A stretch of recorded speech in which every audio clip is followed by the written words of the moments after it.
Fallout trailer. Okay, let's do this. Smash like and subscribe. Thank you for smash liking and subscribing. Check out my books, links in the description. Comedy horror in South Jersey. It's the Pineys, books 1 through 13, available at Amazon.com. Don't forget, Kindle Unlimited is free. From the director of the award-winning series Westworld, I did not like that series, comes Fallout, the video game. And from the acclaimed video game creator Todd Howard, it's really a great game. It really is.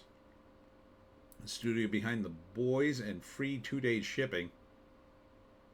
Oh, Amazon. I get it. Ha. This could be a great show. But it already looks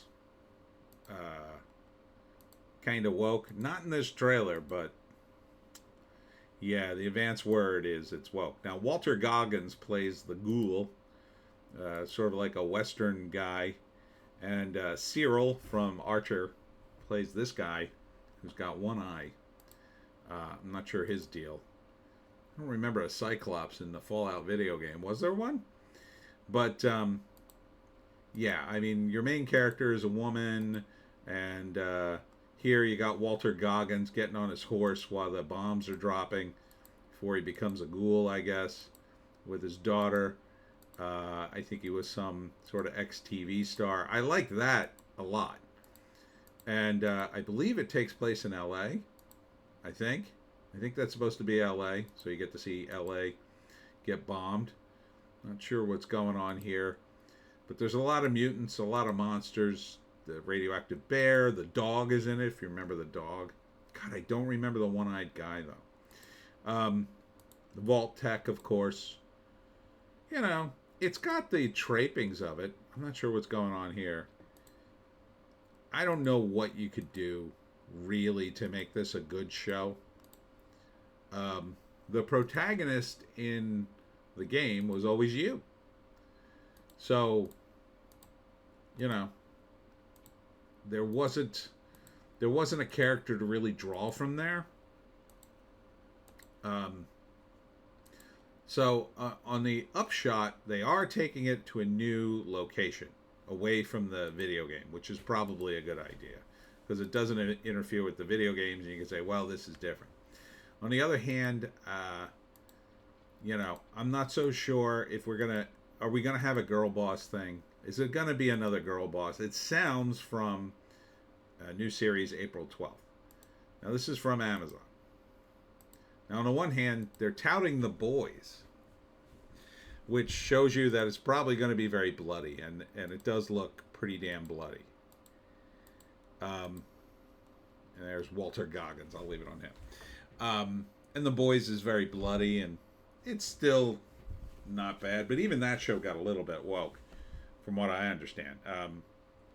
So there's nothing really in this trailer to indicate the woke bona fides that they're talking about. It's just that the showrunners have been talking stuff.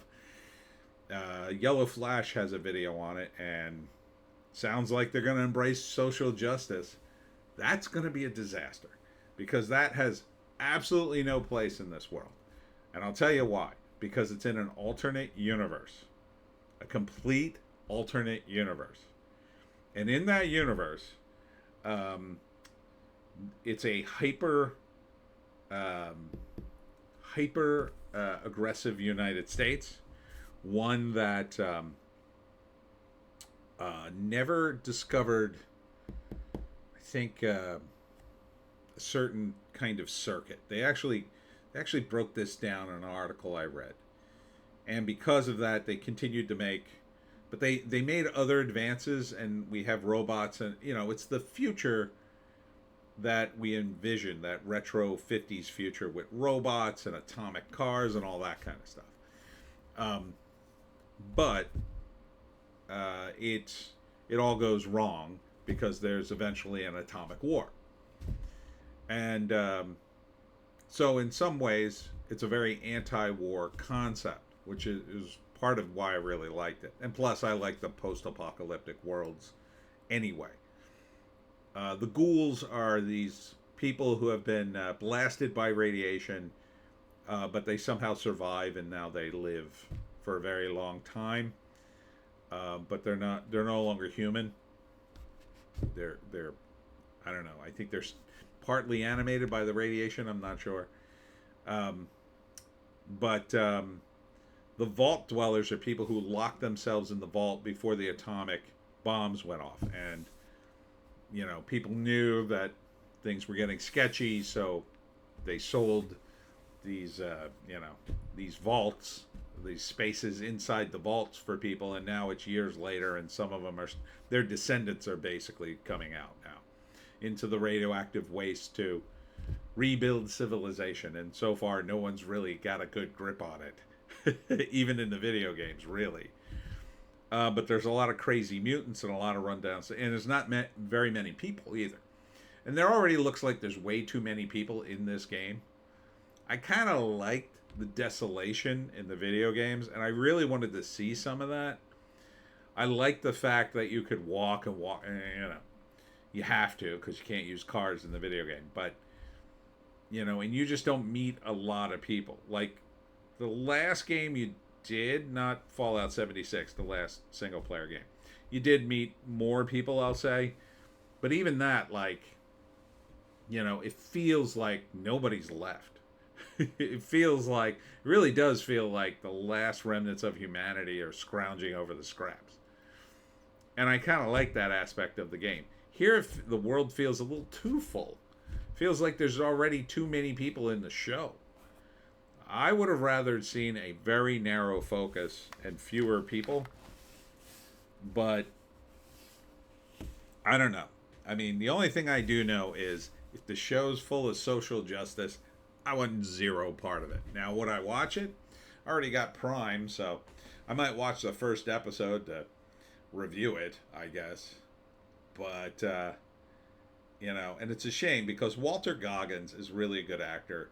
He likes to take on roles with different kind of looks, so this is a cool role for him. I'd love to see it. I'd love to see the show be good, but if you're going to embrace social justice, this is completely the wrong venue for it. Fallout was not about that. Absolutely not. What are you going to do? You're going to start talking about, people of different genders. You're going to talk about how women don't get to be in charge. I mean, are you really going to throw that into Fallout and ruin it, Amazon? Yes, I believe you are. I totally 100% believe that article and Yellow Flash's video. Because why wouldn't I? Have you seen the Rings of Power? I have. So, would I give it a chance? I don't know. We'll see. I mean, if I get around to it, but it definitely went at the bottom of my list. If I happen to see it premiering and I got nothing to do that day, maybe I'll spend an hour or a half hour watching the first episode just to review it. But if I miss the boat and the nerds review it ahead of me and say, God, don't watch this, your eyeballs will bleed, then maybe I'll just pass on it. I mean, what are you doing? Now the trailer itself looks great, but there's no story here really, other than somebody leaves the vault and she wants to go out and explore the world, and the wimpy guy sort of chases her to the exit of the vault, and she leaves, and then we get a bunch of cool shots and things that happened in the new world, and we get a shot of Goggins after he's a ghoul and before, and a bunch of stuff from the video game. Giant roaches, giant bears, armored guys, everything from the video game. Let's see if there's there's no right up here. So, you need a good story for this. Will the video game guys watch it? Yeah, they'll give it a chance, but they already had a problem with Fallout 76. Fallout 76, that launch kind of went sideways, and people were extremely disappointed in the game, from what I heard. A lot of people were very upset, and some people eventually warmed to it after many patches, I think, but I don't think they ever kind of recovered from the hit to their reputation. And really, a sandbox game, nah, that's not what I would want for this game. I wanted more of the same, because the game itself, Fallout 1, 2, 3, and 4, is awesome. I love all the choices. I love building all the weapons and increasing my skills and getting into the end of the story. I like the linear story in this. It's fun. Um, and then in the last one, they had a great expansion pack called something Harbor. I forget what it was called. But and then another one where you could build robots. Oh man, it was so much fun. I could play those all again because I like the story. So, but it's a story in a video game, which is a little different. One of the things was the giant. You reactivate the giant robot that kills communists. I mean, it was really fun. I would like to see some of that in this show, unironically. But will they do it? If they're talking about social justice, I don't think they will. So, what are you doing, guys? This is the problem with Hollywood. They get these properties and they refuse to understand them, or they do understand them, and they say, "Nah, we're not going to do that. We'll do our own take because we're Hollywood and we know things." This was a problem in the very early part of the comic book movies, and I'm talking prior to the big Marvel movies and Iron Man. They had done a few movies before that, and I had heard through friends who had worked at DC and Marvel that, well, primarily DC. Wait, no, that was a Marvel movie I heard this far. One of the Marvel movies, one of the editors told me he was in touch with one of the creators who was on the set, and how they sort of, patted him on the head and said, "Don't worry, we're big Hollywood guys. We know what we're doing when we're making a movie." And the movie was not so good, I'll say. Not very good at all. So this is kind of Hollywood's ego and contempt, I think, for other mediums. And I get it. You have lots of money, Hollywood, but how many lessons do you have to learn at this point? Yeah, there was a time where, look, even in the 80s and 90s, I complained about movies. I complained about their quality. I complained when they didn't, use the source material. I complained about The Crow. And The Crow's a pretty decent movie, but it's not the comic book. And it infuriates me a bit because the comic book's much better. As good as the first Crow movie is, and it's pretty good, the comic book is much better. The comic book has a different message, and really, they should only make one Crow movie. They should make the first story, and that is it. But this is Hollywood. So, they're not about, in my view, a commitment to source material or art or anything. They're about making as much money as possible, and about but they're all these little cogs who are also in it for their own gain. So, actors, again, they can be in a bad movie and spin off a great career out of it. Same thing with directors.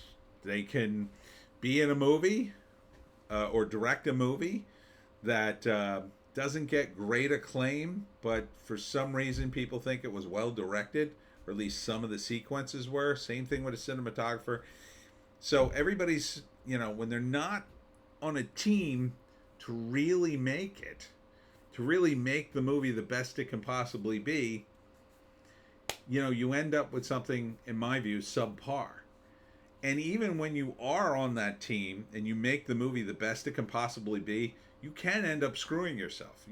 Actors sometimes got typecast because the movie was so good, people couldn't see those actors in any other role. Or the movie would be so good it wouldn't require a sequel, and then you get Matrix 2 and 3. So, this is the way the game is played. And right now, I just have zero confidence. Back in the 90s, I would have some confidence. Some. Not total, but some confidence that they would do a competent job, that at least they wouldn't shove social justice down my throat. But these days, the moment I heard that on Yellow Flash, I'm like, oh, it's done. It's done. I just have zero confidence. They cannot resist, it seems. And when they're openly talking about it in an article already, and the show hasn't even come out, to me, that's not a good sign. But that's just me, and that's just my blowhard opinion. And that's it for me, Tony D and Little Joan. Check us out on Odysee, Bitchute, and Rumble for our more base takes. If you can find a more base take, I say take it. Thanks to all who came out for 2 events today. The Cedar Bridge Tavern down in the Pines. Took 2 dirt roads to get there. Where the reenactment of the last battle of the American Revolution happened twice. And John Bacon was there. It was cool.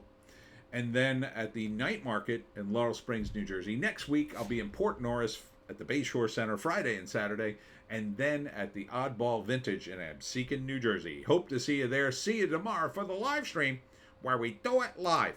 Tomorrow.